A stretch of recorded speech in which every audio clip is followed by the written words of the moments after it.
Get stacked. Triple threat. Expected value. Now take what you learn, go out there, and get stacked.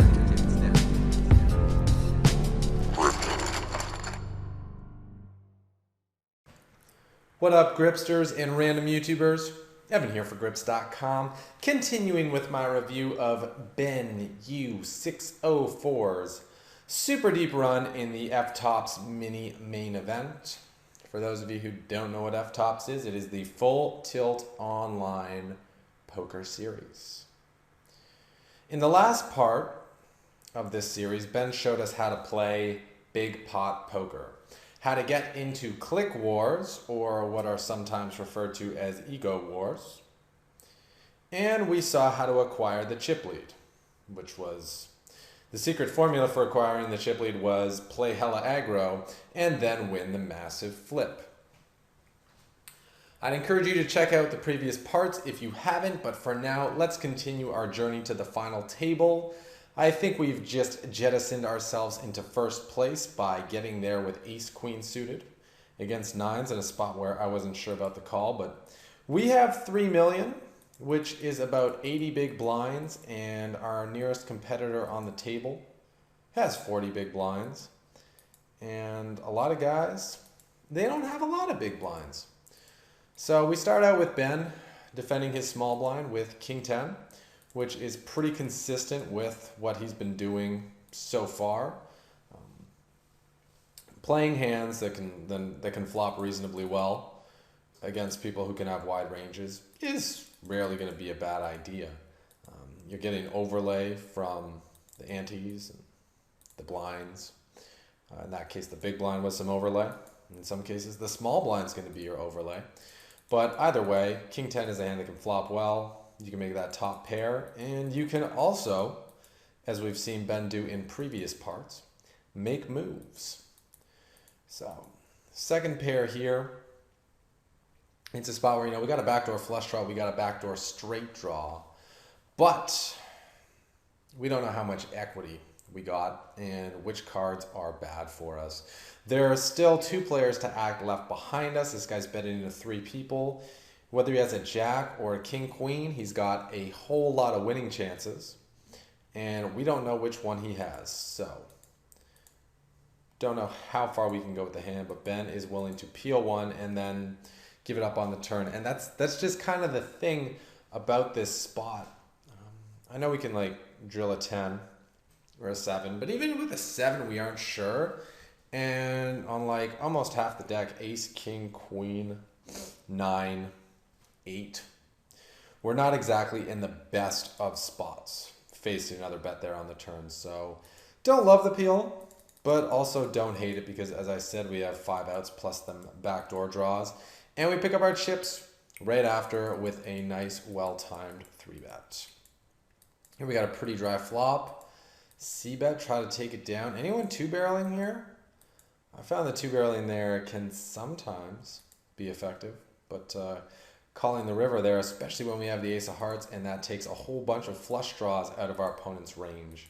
It's generally not going to be a great play. So let's see if we can't get involved with an ace-jack. Nope, we can't because it's been raised and re-raised ahead of us. And cold 4-betting 40 big, where it's only 20 bigs now, but cold 4-betting a lot of big blinds with ace-jack against people who can have strong ranges is fairly risky. C-betting super dry boards like this one, on the other hand, not all that risky.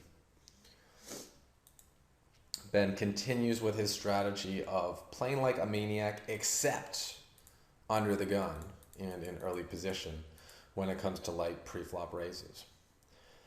Here with the king 9, I like all options except for folding. We're getting great pot odds. King 9 is decent hand, much like king 10. And if we have a weak opponent who's checking back on boards like this, we could probably just take this pot down. Now, I think we could have just bet and won here a lot, but on this particular turn, now we have some showdown value, and getting a showdown isn't a bad idea. That being said, I think value betting is a perfectly fine option, and this guy just folds, which is interesting to note. The weaker someone is going to play versus you, when you defend your big blind, the more often you should probably defend versus them. Here Ben goes for the 3-bet. Let's see if this guy pops it back. It's going to be about 800K, 1.9 million, and we'll be looking about 1 to call. I guess we're 3-bet calling here with this size. Either way, this guy's opening really loose. He's playing a lot of pots, and he's right in there for the next one. So I think it's a fine spot to 3-bet. Again, flatting is definitely a valid option. Flatting with ace-jack is not that different than flatting with king-10. They're both the same kind of hands. Here Ben just c-bets, dat, good board for the pre-flop raiser. Take her down. Still laxing with 3 million. Only 50 bigs now though. Only 50 bigs with probably like 45, 50 people left in the tournament. That's a pretty good stack. New table.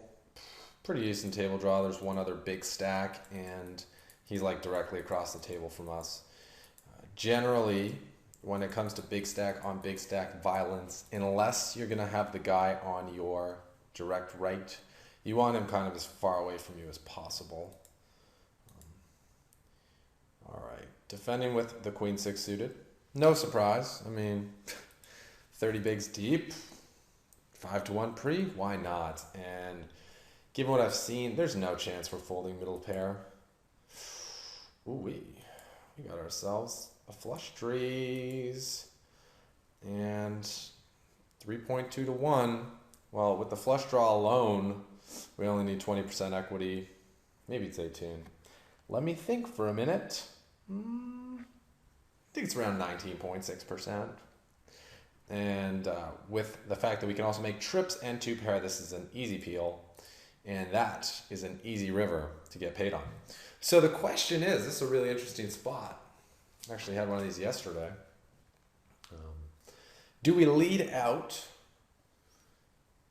or do we check to check raise? Question is what he's going to do with his mediocre hands. Actually, that's just one of the questions. First, let's look at his super strong hands. If he has like 2 pairs and sets, he's definitely going to bet again. But if he doesn't bet everything, will he call a check raise? If the answer is no, I think we should be much more inclined towards just leading out. Because on one hand, we're going to get the same amount of value we would get if we check called, 1 bet, although we get to set the price. And on the other hand, with marginal hands like pair of aces, that's probably the only marginal hand we're going to deal with, but maybe a strong queen if he's the stubborn type. He may check back those hands, but by betting out, we don't afford him that opportunity and force him to just kind of pay to see what we got. So, overall, I think I like a lead. But one thing I totally forgot about is this guy's bluffs. If he has like Jack 10 or King Jack or something of that nature, he may then continue to bluff with those hands. Bluffs which they won't call it check raise, but they wouldn't call it bet from us either, so we gain 1 extra bet from allowing him to bluff. So you see, it's really important to like know your opponent and know what kind of ranges he's going to be playing and whether he likes to bet with his bluff types of hands or his value type of hands, if he pot controls, checks back, all that shit, because this is how you determine how you're going to get the maximum value when you find yourself in spots like this where you have what's almost certainly the nuts, but the question is how do you extract the most value from it? So Benny boy, check raise, and we get the call. So I'm going to go with ace queen plus. Ace 9. Pipped the other direction. Great hand by Ben. And we see if he's going to call the check raises with his value hands, or if he's going to bet with his marginal hands, or if he has a ton of bluffs in his range, as well as his value hands, then checking the river to go for a check raise is a fantastic option, and that is a cooler. Good old-fashioned cooler, but we don't need to see the runouts because they don't matter in terms of our strategic analysis and shit. Okay, so great pot odds here, 2.6 to 1. Great hand to call, lay go. Oh no, couldn't win that one. Not a big deal. Okay, just seeing if we got raising opportunities here and just taking note of who is opening pots. I mean, it's probably going to be the guys with the chips who are opening pots. That's typically how these things work. Not always, but typically. And I guess with 9-4, oh, we ain't going to play. Yeah. Okay. Pocket Tizens. Yes, I just called them Tizens. And we got 3-bet. It's a spot where I don't think Daniel Foldianu, guess where his name came from, is going to be totally light. You know, I don't think he's going to be bluffing when the guy who flatted our open is pretty pot committed. I mean, he started the hand with like 8 bigs. He's definitely, and he's going to be getting great odds. Let's see, 5-1, I don't know, 2-1. Better than 2-1. So he's probably not folding. So it's just a matter of whether or not 10s are ahead of Mr. Foldianu's value range. Now we're looking at a big pot here, if we decide to play. It's about 30 bigs. So let's see what Stove is saying, because although, you know, we're like, oh man, like it's like a flip at best. You can have like, he probably just has jacks or better and ace king. We're going to see that even against that range, our equity is kind of decent. Ready? Yeah, okay, I lied. It's not that good. 33.6. But when we add in the other hands that are probably there, like ace queen, things change quite a bit. And when we add in the other value hands that he's probably willing to 3-bet call with, 9s, you can see it's pretty close. So the overlay of what's already in there, going with this hand is probably going to make sense. And if we're playing crazy, you know, he might even have a range like this, in which case suddenly we've become the favorite. So, yeah. Flatting's also an option. And that's the one that Ben opts taking. This guy actually folded. Wow. Them small stakes players. What are they thinking? Oh, that's right. They're not. So we flop a set, middle sizzle. And let's see what he does. He goes for the raise to just stack the whole value portion of Foldianu's range. And he actually put it in with ace king, which is interesting, because I think that's the one hand that maybe he could fold because he bet this size. Like 2 overs and a gut. I mean, 2-1. I don't know. His sizing does look pretty ace kingy, and I'm interested if Ben was flatting so that he could fold on ace or king high boards. But either way, we got him in pretty rough shape, and that is about as rough as it gets on the turn. Draw D. Let's get back to raising some P's and winning some C's. That's pots and chips for anyone who didn't figure it out. Okay, so we're looking at an opener who has 20 some odd bigs. We're going to take king queen as the value range, 3-betting with the intention of calling, because once he jams, we're getting almost 2-1 when we have king queen. Now, if for whatever reason Ben didn't want to play a 3.6 million, 60-40 here, flatting is a perfectly fine option, as we've already seen a bunch of times today. Interesting. He went for the fold. Let's take a look at that one. So we need 37%. I mean, I think because of the fact that as well as hands that dominate us, like this, there's also going to be some pairs that's going to swing it. So if we're totally dominated, as you guys can see, we don't have the price. But when we add in these hands that we're flipping with, that it's pretty unlikely this guy's 3-bet folding. Oh, wow. Okay, it's still not quite a call. That's actually very interesting. Yeah, one more hand. Okay. Learn something new every day. Can 3-bet fold king queen here, so long as our villain isn't 4-bet jamming all pairs, right? Then it's a call? Yeah, okay. Whew. That's pretty interesting stuff right there. Cool. All right, so Still got heaps, back to our raising ways, but no need to defend versus 3 bets out of position. And at this point, we're starting to get pretty deep. I think Ben told me at this point there are like 4 tables remaining. So every pot is getting pretty significant. Not that they weren't before. And they all defend and check raise the dry board. I don't want to believe you, but I feel like I have to spot. Hate those spots. Hate those runouts too. Unlucky. Anyone betting the turn there? I think it's a spot where you're rarely getting check raised. You usually have the best hand. And protect against, I guess there aren't really that many bad rivers, but you protect against all hearts and 8s. He's calling with those hands anyway. Alright, time to get my ninja click on so we can see everything that's going on, but at the same time we can go through it really fast, like GG QJ. 16 BBs. I don't think I can find a fold here. Although, I mean, it depends if the guy knows what he's doing. Like, let's see, 1, 2, 3, 4, 5, 6, 7 players. I don't know. For that many bigs, he's actually probably going pretty tight, like something like this. Something like that.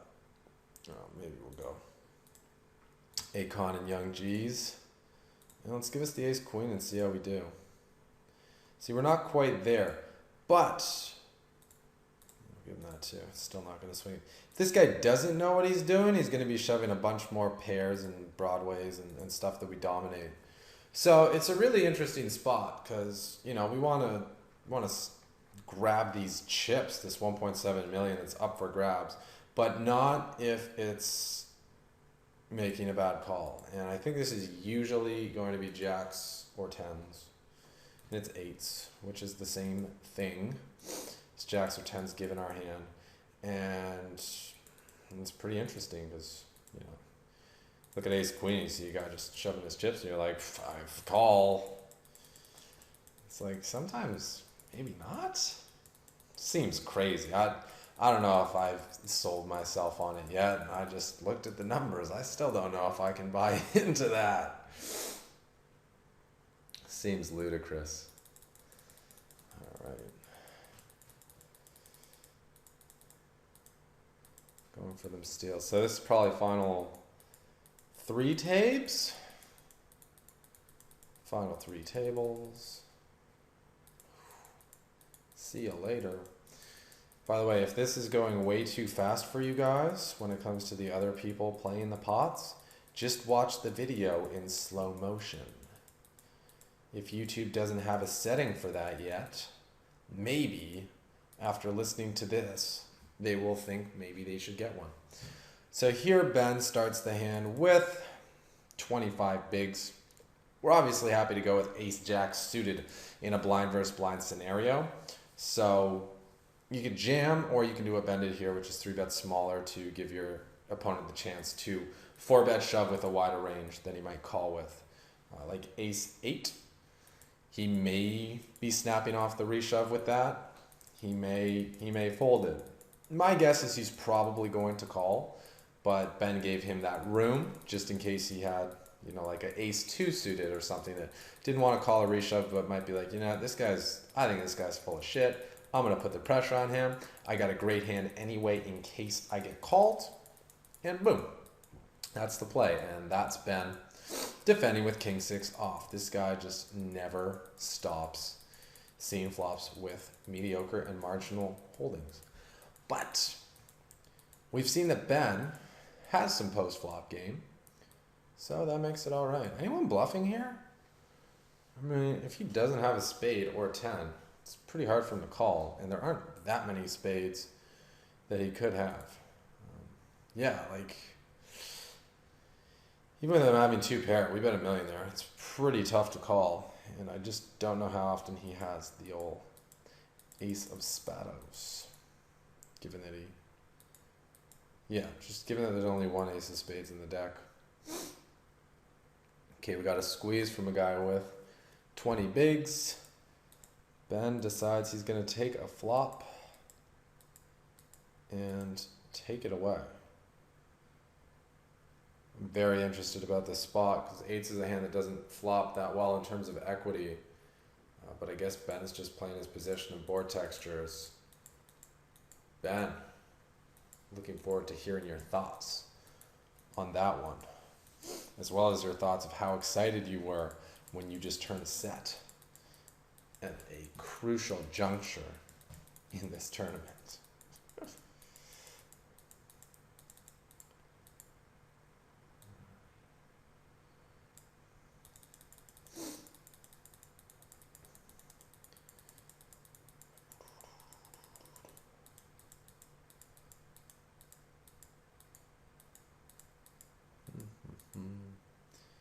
You know, actually, I can't watch all the hands because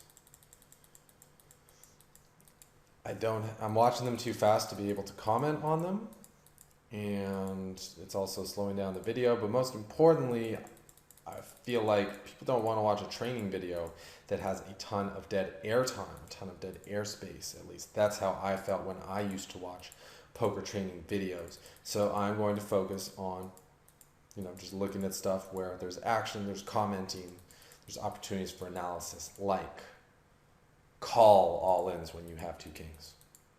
Oh, that hurts. How many big blinds did this guy have?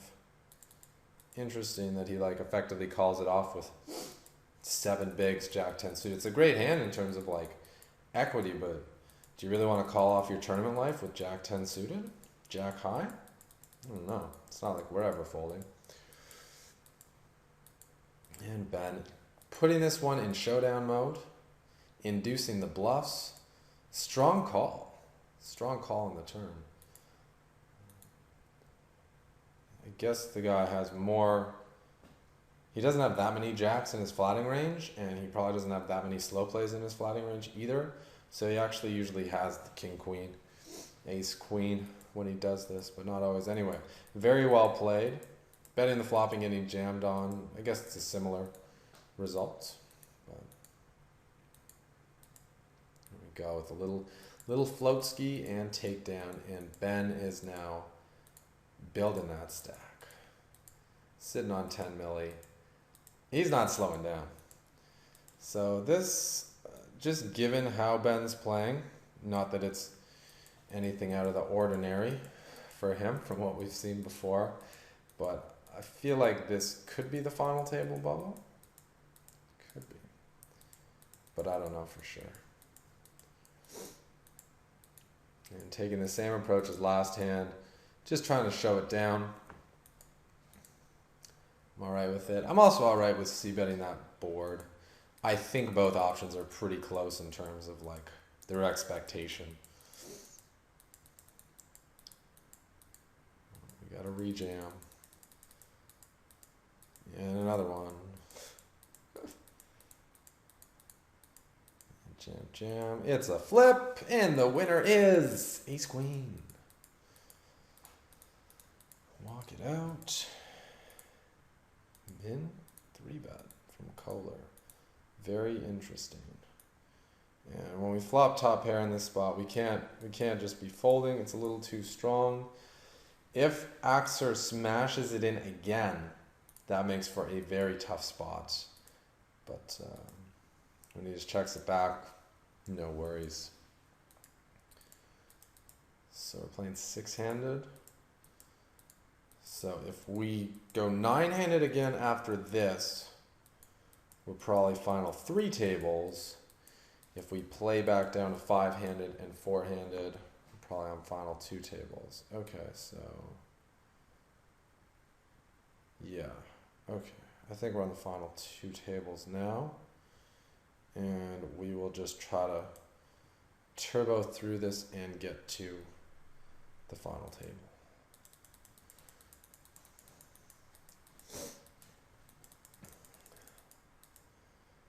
You guys think here? Stove. Okay, stove. This is a similar spot to before, where it's probably not shoving all that wide. But we'll give him all pairs, just for the sake of giving Ben the benefit of the doubt and the most sympathy. So, in that case, we can call with sixes. If we take out the baby pairs, hate to inform you, it is a fold. But need to know our opponent's range. It's a flip, and the winner is ace queen again. But that doesn't slow down Ben. Defending against the fishy player. And now it's time to go for max value. Ah, what a joke, right? How does he have the same hand? Okay, anyway. 2.2 to 1, no chance we're ever folding here with two face cards. Unlucky to run into the part of his range that dominates us, but that is a very minuscule portion of his range. And even against that, we still had the right price. Crazy, right? We get a 3-bet. Cool. Not only do we know that our man caller knows a little bit about pot odds, but we also know that he's going after us with the king 6 suited. And he probably knows that we know that he went after us with the king 6 suited. So that probably means he might slow down just a little bit. Typically, when people get caught 3-betting light, they slow down a little bit. It's not always going to be the case, but what in the fuck? Does this guy start the hand with no chips? Ah, he's got 5 bigs. Okay. So usually when you see a jack 3 and a queen 6 get all in, it's it's time to 4-bet.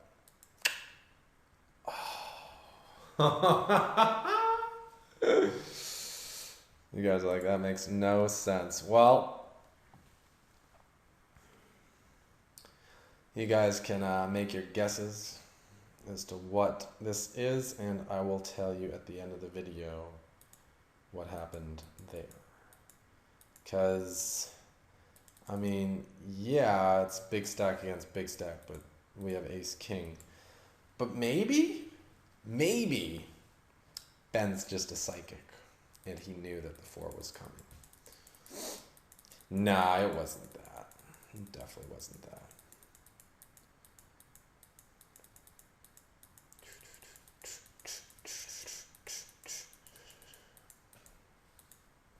All right. 2.4 to 1, hand that flops very well. The old queen jack's suited, and our opponent is going into the old check call mode. I don't really think that Kohler would just check fold this flop with air. I think he would probably bet with it. So I don't know how much I love the stab, but you know, aggressive player is gonna do aggressive things, and Ben is definitely one of those. And now his stack is much shorter, 16 big blinds, so he can't really do the same amount of stealing, the same amount of defending. Our flexibility has really been taken from us. So at this point, we play no one's favorite, the waiting game. We saw Jaron do this in his video, and although it's not glamorous, it's not the most exciting, it's not the most fun, it's just something that sometimes you gotta do. Great spot to rejam against the guy who's opening a lot. And even this king 10 suited here could probably consider rejamming as well. Like the jam blind versus blind with ace 5. Can't be taking that one. And yeah, Kohler is definitely raising a lot. So maybe shoving the king 10 on him wouldn't have been a bad idea. But you don't need to take every spot. This though, small pairs, it's a spot you gotta take. And we got cold 4-bet as per usual on a final table bubble. Everyone's just fucking around. We got caught. Shit. It's king 10 versus ace jack. What do we think of the reshove? Well, the only shitty thing is we got moved to a new table, like literally this hand where we just have no information. If this guy's opening loose, it's fine.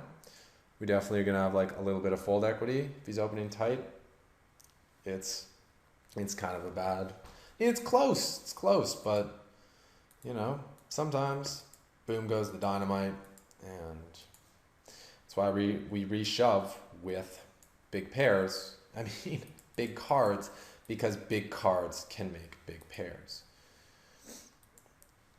All right. Ponosaurus, wow, he's got heaps. So he's probably going to be opening heaps of hands. No surprise there, just putting the maximum pressure on the final table bubble, and that's why he's going to be a great candidate for us to reshove on when we get decent holdings like King Jack suited. Was that a Jack 9? Could open that for sure. We've built our stack back up to 20 bigs, so we do have a bit more flexibility here and room to take spots. That ace-3 suited against a guy who's opening every single hand is a spot that can be taken, and obviously blind versus blind with ace-king, this guy could open shove like 100 big blinds into us and we would still be calling. That's a nice flop. So back in the mix, and our turn to put a little pressure on. It's a flip, and the winner is pocket tens. And we have made it. Welcome to the final table. So, since we're here and since this video is about 1:30 over the time limit that I impose on myself, because obviously there's no real time limit, I am going to wrap up part 4 here. I hope you enjoyed part 4 of this series. Thanks for tuning in.